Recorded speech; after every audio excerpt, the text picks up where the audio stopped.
hidup nggak pernah di masa depan dan di masa lalu, hidup selalu hadir utuh di sini saat ini.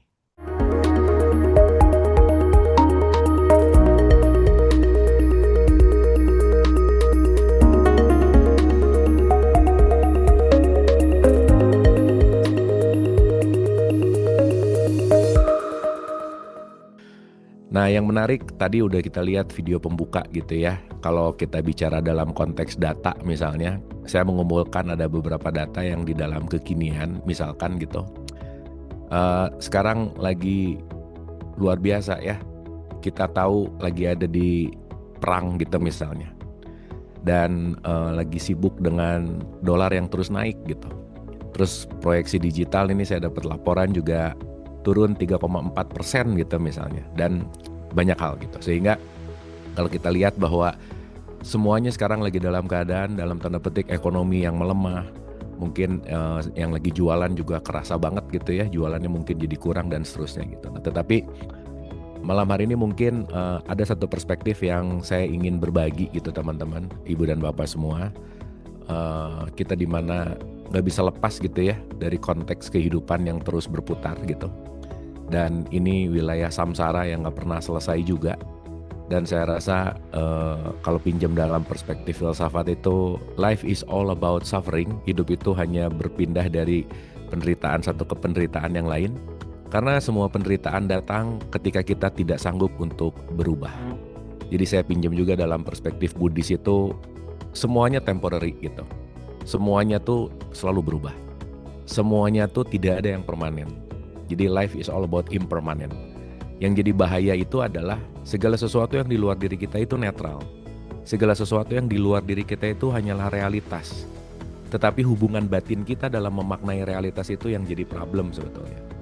Sehingga saya rasa di tengah kondisi seperti ini, saya ingin memberikan satu perspektif lah ya, atau mungkin penelahan ulang agar kita dalam kekeosan ini atau arah hidup di tengah krisis global ini juga tetap bisa stay alive gitu. Ya mau nggak mau ya, ya nggak usah terlalu banyak nyesel gimana. Saya selalu bilang ya kita udah terlanjur dilahirin ya, udah dijalanin aja sih gitu ya. Kira-kira udah ada di sini, mau gimana juga ya. Mau balik lagi nggak bisa, mau berhenti atau pengen libur hidup dulu juga nggak bisa gitu. Mungkin di ujung-ujung ini ada yang di dalam kondisi yang sangat penat banget itu, kayak pengen masuk ke toilet nge-flush hilang gitu sebentar juga nggak bisa gitu. Jadi pilihannya adalah bagaimana kita menghadapi ini. Tentu ada 2 poin bahwa saya rasa pertama kita perlu knowledge untuk menghadapi ini. Yang kedua kita perlu kesadaran untuk menghadapi ini. Nah, saya ingin menggambarkan dalam beberapa perspektif teman-teman ibu dan bapak. Nomor 1, selalu berkaitan dengan realitas dan ekspektasi gitu.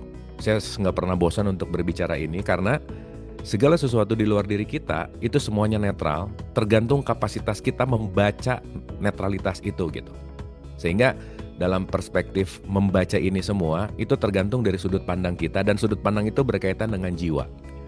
Jadi hal yang pertama perlu kita sadari adalah semua masalah yang kita keluhkan setiap hari, semua kesulitan yang kita keluhkan setiap hari, posisi dasar dan akarnya itu cuma satu, bahwa masalah adalah apa yang aku inginkan tidak terjadi.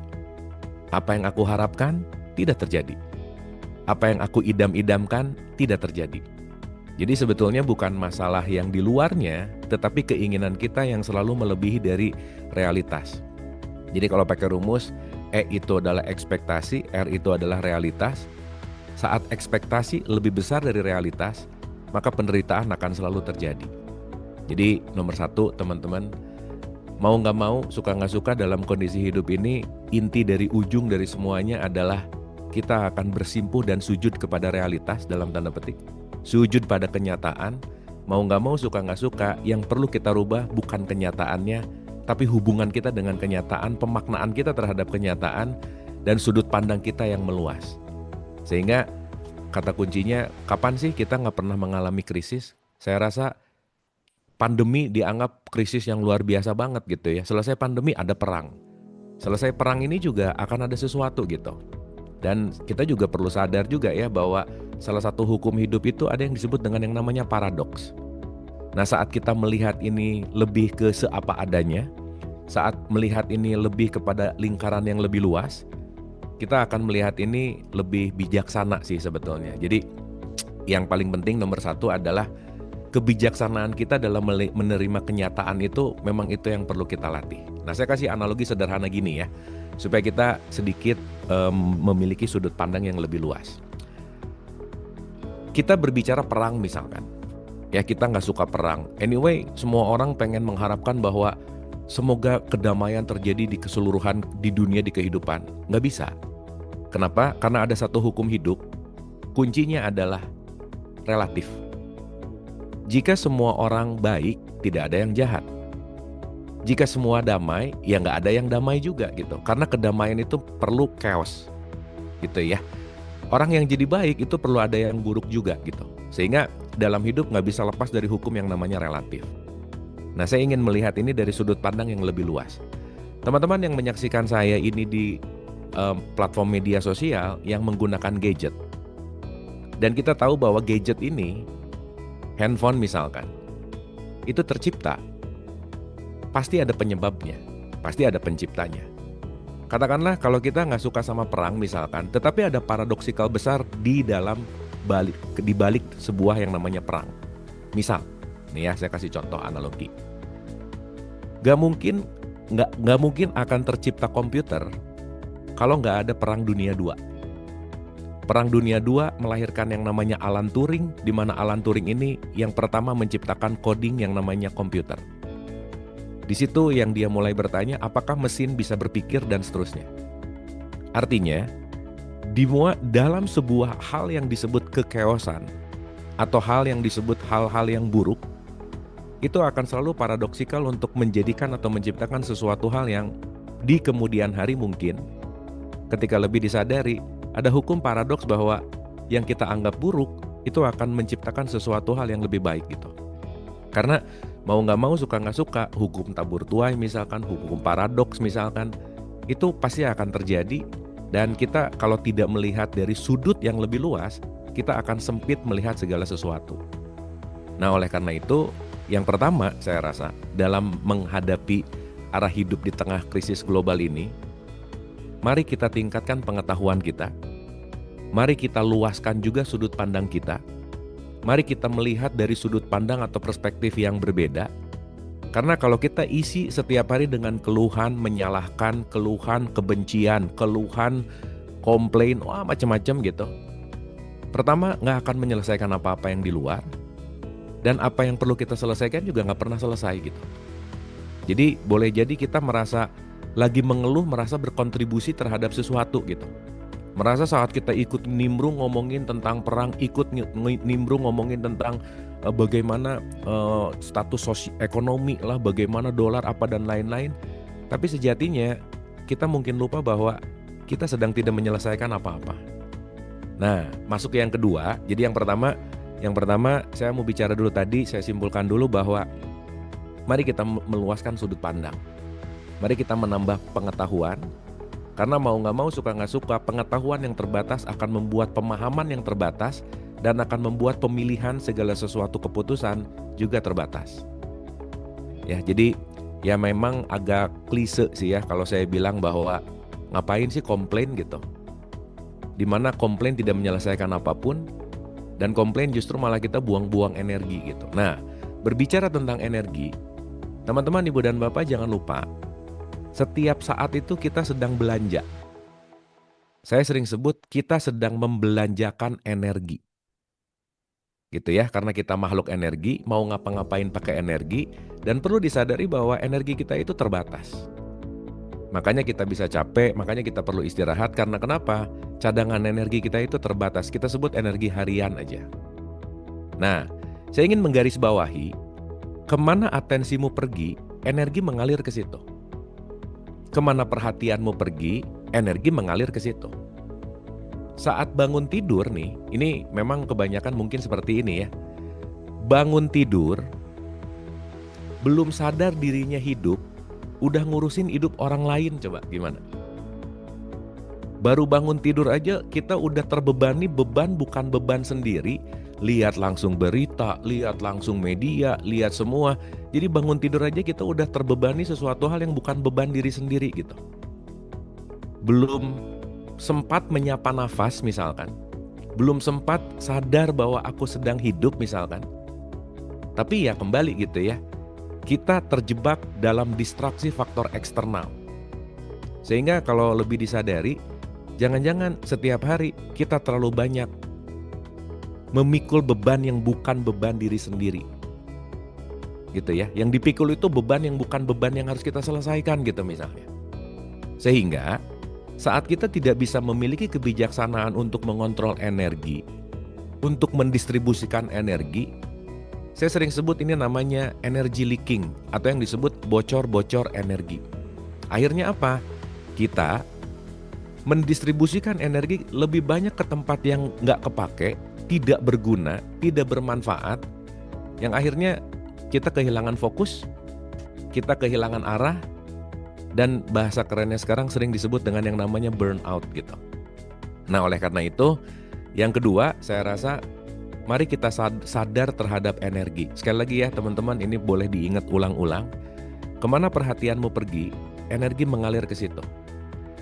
Saat perhatianmu pergi ke ruangan-ruangan khawatir, cemas, dengki, iri, sesuatu yang ada di luar diri kita banyak spreading energi-energi atau banyak mengeluarkan energi-energi ke tempat yang enggak produktif gitu. Nah, saya akan membagi 3 poin teman-teman. Ya, 3 poin. Nomor 1, ekspektasi dan realitas. Ingat, di luar diri kita semuanya sebetulnya netral. Yang membuat kita tidak netral, itu adalah pemaknaan kita. Dan pemaknaan kita itu tergantung program jiwa kita gitu. Ya, jadi teman-teman, saya ulang-ulang lagi ya. Jangan lupa jiwa kita ini banyak ngarangnya teman-teman. Gitu, jiwa kita tuh jago banget ngarang gitu. Ngelihat sedikit berprasangka buruk, ngarang A, ngarang B, ngarang C. Padahal kenyataannya nggak gitu sih sebenarnya gitu. Sehingga yang menarik adalah udah karangan sendiri, bete sendiri lagi. Makanya kalau saya pinjam pakai perspektifnya Suryo Mentaram, ada satu filsuf besar di tanah Jawa ya. Beliau selalu mengatakan bahwa penyakit manusia itu namanya kromodongso. Kromodongso itu adalah karangan-karangan yang kamu bikin di pikiranmu, karangan-karangan yang kamu bikin di memorimu, padahal segala sesuatu itu tidak sesuai dengan kenyataan gitu. Ya, ini kita nggak usah ngomongin yang jauh-jauh lah, perang lah, apa dan lain-lain. Mungkin di satu sisi krisis global bukan masalah perang dan dolar, misalnya jomblo gitu, ya nggak punya pacar, itu juga krisis gitu. Atau rumah tangga yang tidak harmoni, itu juga krisis gitu. Nah, konteksnya setiap kita memiliki pasti gitu ya, memiliki limitasi-limitasi. Saya kasih analogi sederhana begini, simpel aja. Saat kita nge-WhatsApp teman kita, atau mungkin yang punya pacarnya, atau mungkin pasangannya, begitu nge-WhatsApp, centang birunya 2, tapi nggak dibalas. Realitasnya, WhatsApp tidak dibalas, titik, itu realitasnya. Tapi si kromodongso kita tuh, si jiwa ngarang-ngarang itu tuh langsung bermain. Jangan-jangan lagi. Dah, dari realitas yang WhatsApp tidak dibalas, langsung dia mulai cuek, dia mungkin lagi marah, dia mungkin lagi ngapa-ngapain, dia mungkin lagi berbohong, mungkin. Nah, dalam nunggu kenyataannya, belum melihat realitas, kita udah drop duluan gitu. Nah, jadi sekali lagi teman-teman, konteksnya adalah bagaimana kita selalu melihat segala sesuatu itu dengan kebijaksanaan gitu. Dan itu lahir dalam konteks di mana saat kita belajar untuk mengurangi komplain misalnya. Sekali lagi ya, saya mengulang-ulang, menambah pengetahuan dan menambah pemahaman. Nah, jadi di fase pertama itu kata kuncinya adalah kemana atensimu pergi, energi mengalir ke situ. Maka lihatlah energi seperti uang. Saat kita mau menginvestasikan ke segala sesuatu yang kita anggap itu menguntungkan, pastikan investasi energi kita ke tempat-tempat yang lebih banyak menguntungkan daripada merugikan. Nah, itu yang pertama. Yang kedua, teman-teman, ibu dan bapak, ada 3 wilayah yang saya rasa perlu ini tiga kali ngulang ya, perlu kita sadari.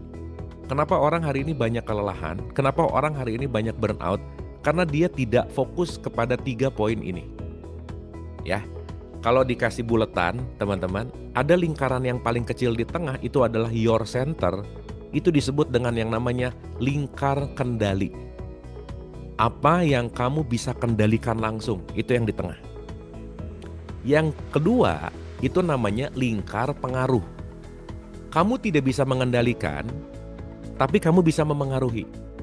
Kamu nggak bisa mengendalikan langsung, tapi kamu bisa memberikan pengaruh kepada itu.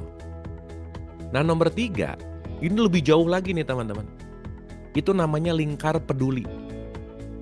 Artinya apa? Udah kamu nggak bisa kendalikan, kamu juga sangat sulit untuk memengaruhi itu. Dan kamu hanya bisa peduli di situ. Nah, yang bahaya, fokus kepada lingkar peduli jauh lebih besar daripada lingkar kendali kita. Saya kasih contoh teman-teman. Contoh ya, ini supaya mudah nih. Misalkan saya pesan Gojek. Saya jadi penumpangnya. Berarti ada mas-mas Gojek, saya sebagai penumpang. Kita lagi naik motor bersama. Berarti yang sangat bisa mengontrol motor itu adalah mas-mas Gojeknya. Saya yang jadi penumpang nggak bisa mengontrol motor ini ke kanan atau ke kiri, lebih kencang atau lebih lambat, nggak bisa. Kenapa? Saya tidak menguasai langsung motor karena saya tidak mengendalikan motor. Jelas ya analoginya ya, supaya ini kita paham nih. Nah, yang bisa saya lakukan, kalau misalkan motornya terlalu kencang, saya bisa pakai kekuatan yang kedua, lingkar pengaruh dengan berkata, "Mas, jangan ngebut-ngebut. Mas, kayaknya salah jalan bukan ke kanan tapi ke kiri." Tapi saya nggak bisa mengendalikan motornya secara langsung. Ya, jelas ya. Nah, yang lebih bahaya lagi saat saya selalu terlalu sibuk kepada sesuatu yang cuma bisa dipedulikan gitu. Misal teman-teman, bangun tidur, waduh Amerika nih. Udahlah, itu sesuatu yang gimana mau berkoar-koar sekencang-kencang gimana, ya susah juga lah dalam tanda petik untuk nyampe memengaruhi di wilayah sana gitu. Tapi kita concern kepada yang di luar perang apa, bukan jadi nggak peduli, bukan jadi apatis, bukan. Tetapi sadar energi bahwa kalau kamu cuman hanya bisa peduli, udah peduli aja. Jangan terlalu over pengen memengaruhi, apalagi pengen mengendalikan gitu. Masih banyak segala sesuatu yang bisa kita kendalikan langsung. Nggak usah jauh-jauh, kita hanya bisa mengendalikan satu, niat kita, respon kita, pikiran, tindakan. Itu yang bisa kita kendalikan langsung.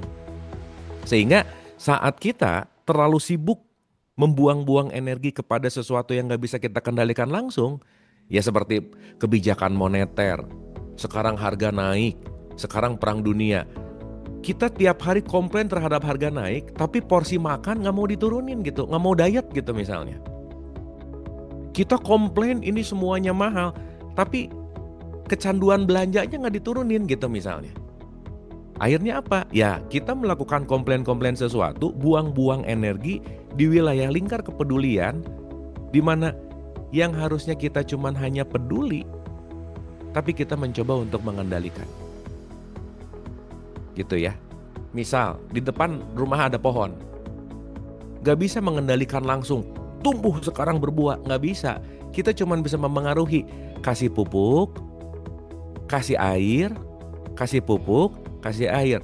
Yang akan terjadi secara alamiah, dia akan tumbuh dengan pengaruh kita karena kita kasih pupuk dan kita kasih air gitu. Nah jadi teman-teman, ibu dan bapak, yang kedua saya rasa dalam kondisi apapun, kata kuncinya adalah fokuslah, utamakan kepada sesuatu. Di kondisi ini, apa sih yang bisa aku kendalikan langsung? Gitu ya. Dan mungkin kita punya budaya terlalu kepo kali ya. Kita tahu kepo ya, knowing every particular object gitu. Pengen tahunya tuh kebangetan gitu teman-teman, ibu bapak. Makanya dalam psikologi modern itu ada istilah headline stress disorder. Itu tuh kita scrolling, lihat baca kejadiannya di Afrika, kejadiannya di mana gitu, deg-degannya di sini gitu. Saya pernah ada kasus nyata ini ya. Jadi ada seorang nenek gitu ya, dia baca berita ini beberapa tahun lalu. baca berita di Texas ada badai gitu atau di mana gitu. Terus dia kontak, Kang, aduh gimana ya, saya cemas di Texas badai, ini cucu saya gimana? Ibu emang cucunya di mana? Di Bekasi katanya. Ya elah Bu, itu kan badainya juga di mana? Cucunya di mana? Gimana sih? Iya tapi, nah itu tuh menarik gitu. Jadi artinya apa? Konteksnya itu bukan apa yang terjadi di luar, tapi bagaimana kita menanggapinya.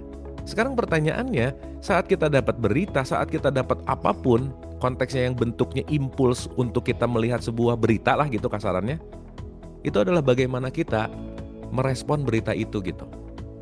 Nah jadi teman-teman, saya mau mengulang ya sekali lagi, 3 poin penting. Yang pertama, sadarlah dan banyak-banyak habiskan energi kita kepada lingkar yang kita bisa pengaruhi langsung. Aku bisa mengendalikan langsung. Sesuatu di luar itu udahlah. Gak usah terlalu overpower energi ke situ, karena kenapa? Ujungnya useless gitu. Ini bukan berbicara kita gak peduli, tapi kita bijaksana. Beda ya, karena kita melakukannya menggunakan knowledge gitu. Bukan, kamu kok gak peduli sih ada perang? Ya, sekarang mau koar-koar gimana? Daripada kita khawatir, yang bisa saya lakukan sekarang, misalkan saya pribadi nih. Kok kamu gak pernah bahas perang gini? Saya bisanya cuman belajar apa yang saya pelajari, saya ingin sampaikan ke teman-teman dalam sebuah forum. Contohnya seperti malam ini. Di forum ini, malam ini kita bisa belajar bareng, bisa menenangkan batin bareng. Saya rasa itu jauh lebih berguna daripada kita over worry dan berusaha mencoba merubah yang jauh di sana gitu. Dan ini saat ini, detik ini, yang bisa kita lakukan, misalkan, ya seperti ini misalnya. Ini adalah the best things gitu. Nah jadi teman-teman, sekali lagi, yuk kita bijaksana untuk bagaimana fokus kepada yang bisa kita kendalikan. Ya sedikit fokus kedua adalah at least bisa memengaruhi. Dan jangan lupa ya, kita tuh bisa memengaruhi kalau power kita besar. Kita tuh bisa memengaruhi kalau konteks daya kita kuat gitu. Contoh, sulit orang memengaruhi orang lain kalau apa yang diucapkannya nggak sesuai dengan apa yang dilakukannya gitu. Misal seorang ibu yang selalu ngomong sama anaknya, kamu tuh nak jangan banyak marah-marah dong. Nyuruh anaknya jangan marah-marah sambil marah-marah, ya anaknya nggak akan terpengaruh gitu. Kenapa? Karena pengaruh yang paling besar bukan ditunjukkan dengan kata-kata, dengan ceramah, dengan tausiah, dengan apapun konteksnya hanya bicara, tapi pengaruh terbesar adalah do action. Lakukanlah aksi, karena kenapa? Aksi jauh lebih besar dan jauh lebih berteriak daripada kata-kata gitu. Nah jadi kita perlu jadi contoh. Maka pengaruh yang paling besar adalah ketika sudah mencontohkan. Mengatakan sesuatu yang sudah dilakukan, maka itu sangat powerful. Gitu ya teman-teman ya. Nah jadi sekali lagi, nomor 1 tadi saya review dulu. Ini belum nyampe ke nomor 3, biasanya rata-rata udah pada lupa sih ya, biasanya sih ya. Tapi mudah-mudahan enggak ya. Nomor 1 konteksnya adalah tahu di luar kita semuanya netral, tergantung dari kromodongso kita, tergantung dari ngarang-ngarang kita, maka belajarlah untuk antara ekspektasi dan realitas itu selaras. Dan semua problem kita sebetulnya bukan itu semua yang kita anggap problem. Ujung dari permasalahan kita hanyalah satu, apa yang aku inginkan gak kejadian, apa yang aku ekspektasikan gak kejadian. That's the real problem. Dan ingat baik-baik, sekali lagi ya, saya pinjam dari prinsipnya Buddhism gitu, bahwa semuanya changing, semuanya dinamis. Makanya saya punya mantra yang cukup berhasil kalau lagi chaos teman-teman. Ya, ini mantra saya rasa bisa kita pakai gitu. Sesederhana mantranya aja adalah entar juga lewat, udah itu aja. Karena di atas akan ada masanya, di bawah akan ada masanya. Makanya saat kita menggenggam di atas nggak mau ke bawah, pasti menderita. Saat di bawah kecanduan menderita, pasti susah naik ke atas. Maka saat di atas aku menerima, saat di bawah aku menerima. Kalau dalam tradisi Islam di Quran itu disebut ikhlas gitu. Penerimaan total, ridho. Ridho adalah menerima realitas seapa adanya, bukan seapa akunya. gitu ya. Sehingga nanti kita akan mengerti bahwa yang membuat realitas itu ditolak si kromodongso kita. Makanya teman-teman ibu bapak, yuk belajar jangan terlalu banyak ngarang gitu. Ya. Ini koleksi ngarang-ngarang kita tuh kalau bisa dikurangin. Gimana cara mengurangi koleksi ngarang? Kurangi tingkat komplain. Nah itu. Bahwa mau komplain gimana pun, nggak bisa tiba-tiba dolar jadi 5.000 besok gitu misalnya. Mau komplain teriak gimana pun, bukan berarti jadi nggak peduli. Tapi lebih fokus masuk ke topik yang kedua. Lebih fokus kepada aku bisa lakukan yang terbaik apa yang bisa aku kendalikan sekarang. Oh kalau tahu harga mahal, ya tadi tuh kurangi belanja misalnya. Oh kalau tahu harga mahal, apa nih strategi baru apa yang bisa kita lakukan untuk menghadapi ini? Karena suka nggak suka mau nggak mau bensin naik, tapi apa strateginya? Sekarang 1 minggu full komplain, nggak bikin strategi baru, ya nggak merubah apa-apa juga gitu. Gitu ya. Dan 2 hal ini saya rasa nggak bisa kalau kita nggak latihan. Teman-teman saya selalu mengulang-ulang, ikhlas menerima itu latihan. Bukan pemberian atau anugerah. Gak ada orang yang tiba-tiba jago jadi orang ikhlas, jago menerima tanpa melatih. Gak mungkin. Dan saya rasa ini tahapan yang sangat bagus untuk kita latihan ikhlas. Tahapan yang sangat bagus untuk kita latihan menerima. Gitu ya, karena saat kita mulai menerima masa depan yang gak menentu dan kita mulai nyaman dan tidak terusik dan tidak terganggu dengan masa depan yang tidak menentu, di situ kita mulai bisa hadir utuh di sini saat ini. Di situ kita bisa ada di sini karena saya mengulang-ulang, hidup nggak pernah di masa depan dan di masa lalu, hidup selalu hadir utuh di sini saat ini.